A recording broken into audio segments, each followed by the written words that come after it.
Peuple de Dieu, Shalom. Aujourd'hui, nous parlerons de l'éducation des enfants. Il est écrit, instruis l'enfant selon la voie qu'il doit suivre, et quand il sera vieux, il ne s'en détournera pas. Proverbe 22, 6. Je prie ce jour, ce matin, pour que Dieu touche le cœur de tous parents, pour que Dieu parle au cœur des parents, et que cette semence soit celle qui va germer pour que nous posons la pierre, pour que nous posons, nous donnons, nous ramenons le royaume de Dieu sur cette terre.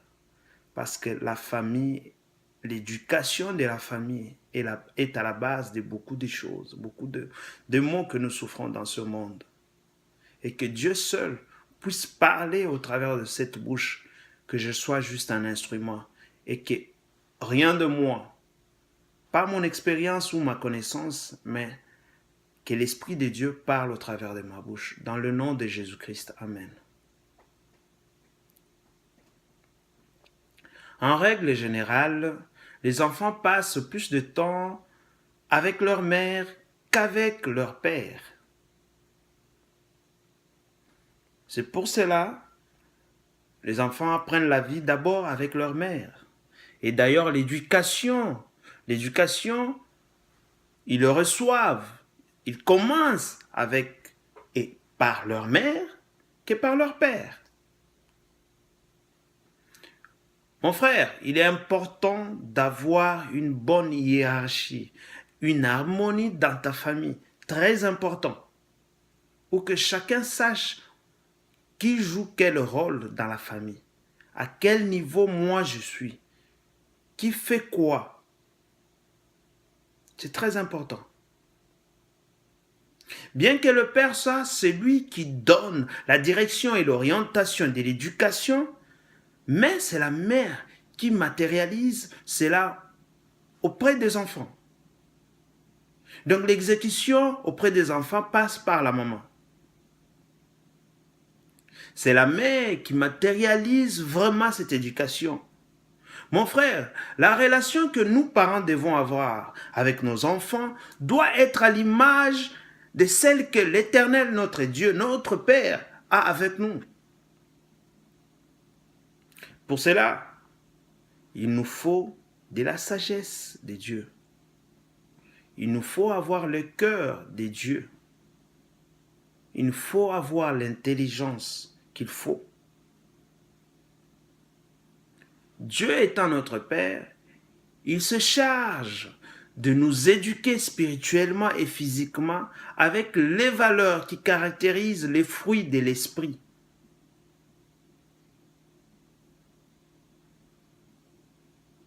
Nous citerons la joie, la patience, la bonté, la bénignité, etc., etc. Il faut lire Proverbe 5, 22. Dieu notre Père veut nous donner en tant que parents le moyen, la manière qu'il faut pour faire l'éducation de nos enfants comme lui le fait avec nous. Notre Dieu nous éduque avec sévérité et fermeté dans son infini amour de diverses manières et dans diverses situations dans notre vie. Mon frère, l'amour de Dieu doit être au centre du couple pour le bon fonctionnement de la famille. La base, le centre, tout doit être centré sur l'amour de Dieu.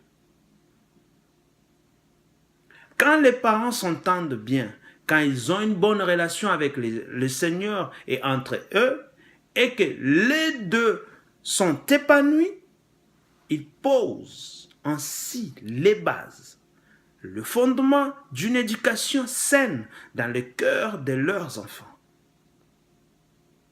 Ils communiquent ainsi à leurs enfants le modèle d'une famille heureuse et épanouie. pour aider nos enfants à s'engager sur la voie qu'ils doivent suivre, nous devrons les observer afin de discerner leurs différences, leurs potentiels, leurs préférences, les talents que Dieu a déposés en eux. Et pour cela, il nous faudra passer du temps avec eux dès le bas âge. C'est à ce moment-là, c'est à ce niveau-là qu'intervient l'importance du temps de qualité que les mamans passent avec leurs enfants. Lorsque la maman craint l'Éternel, l'enfant est doublement en sécurité quant aux informations qu'il recevra. Ça ne sert à pas l'éducation parce que maman est ou parce qu'elle est maman, mais ça sera cette fluidité d'amour de Dieu qui lui sera transmise. La crainte de Dieu, ça sera une éducation à la manière de Dieu. Il est écrit dans Colossiens 3, 18 à 21, « Femmes, soyez soumises à vos maris, comme il convient dans le Seigneur. Marie, aimez vos femmes et ne vous aigrissez pas contre elles. Enfants, obéissez en toutes choses à vos parents, car cela est agréable dans le Seigneur. Pères, n'irritez pas vos enfants, de peur qu'ils ne se découragent pas. » Colossiens 3, 18 à 21. Les enfants sont fragiles et ont besoin d'une discipline ferme, mais administrée avec amour. Mon frère, le père que tu es joue un rôle majeur dans l'éducation de l'enfant. Bien-aimé, tu dois toujours avoir à l'esprit que tu es le modèle, non seulement de ta femme et de tes enfants. Tu ne dois pas susciter le dégoût et l'éloignement chez ta femme et tes enfants par ta sévérité exagérée, par ton injustice, par l'exercice déraisonné de ton autorité. Non. Une telle conduite envers tes enfants ne servira qu'à nourrir le mal dans leur cœur.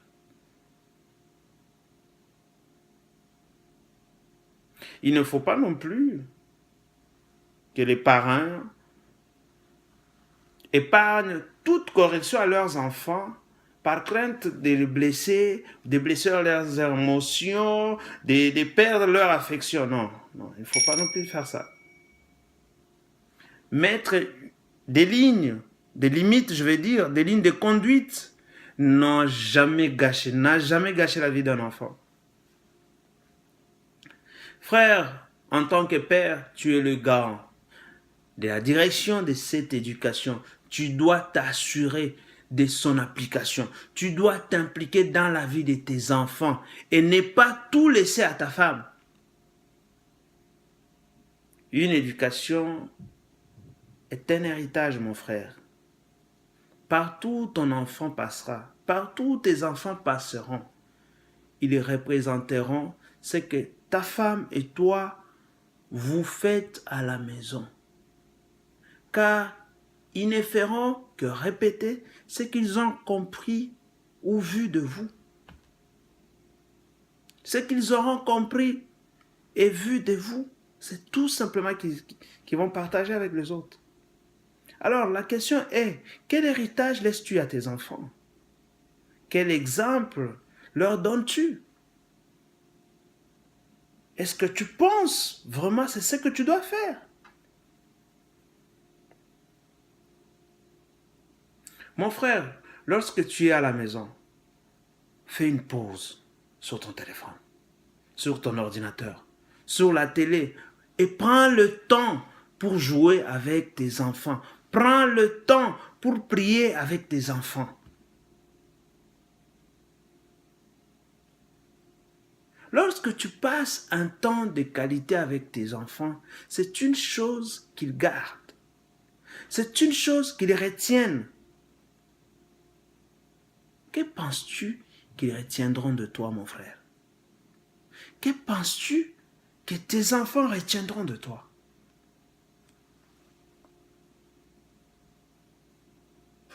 Il est important de savoir comment passer un temps de qualité avec tes enfants. Pour cela, tu auras besoin des informations recueillies par ta femme, puisqu'elle passe plus de temps avec eux.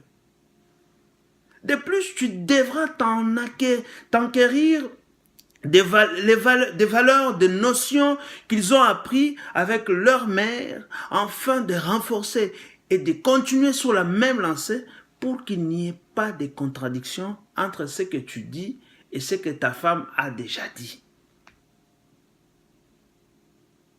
Mon frère bien-aimé, cherche toujours à influencer le jugement, le choix de tes enfants par le modèle excellent de la parole de Dieu. En priant régulièrement avec tes enfants, tu leur inculques ta dépendance à Dieu dès leur jeune âge. Ainsi, ils comprendront l'importance de la prière, l'importance de la communion avec Dieu.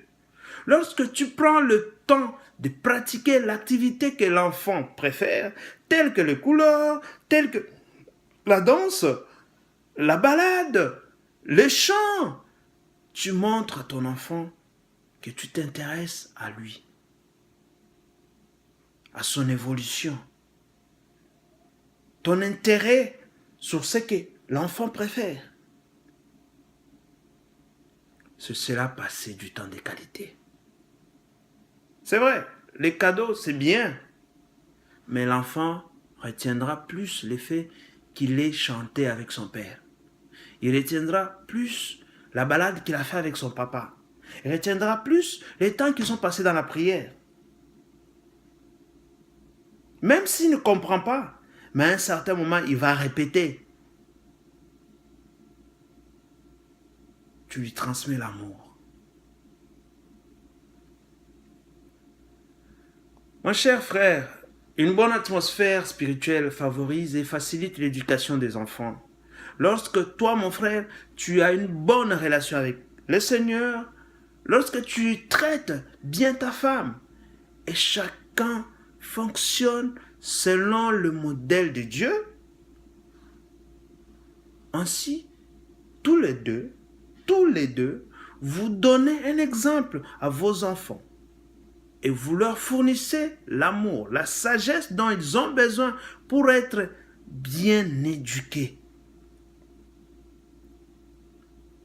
Il est écrit, la folie est attachée au cœur de l'enfant. La verge de la correction l'éloigne de lui. Proverbe 22:15. Éduquer les enfants, les élever, développer leur conduite dans tous les aspects de la vie par l'éducation et la discipline du Seigneur, sans avoir de peur de redresser l'enfant si cela est nécessaire. C'est cela, instruire l'enfant selon la voie qu'il doit suivre. Soyez bénis dans le nom de notre Seigneur Jésus-Christ. Amen.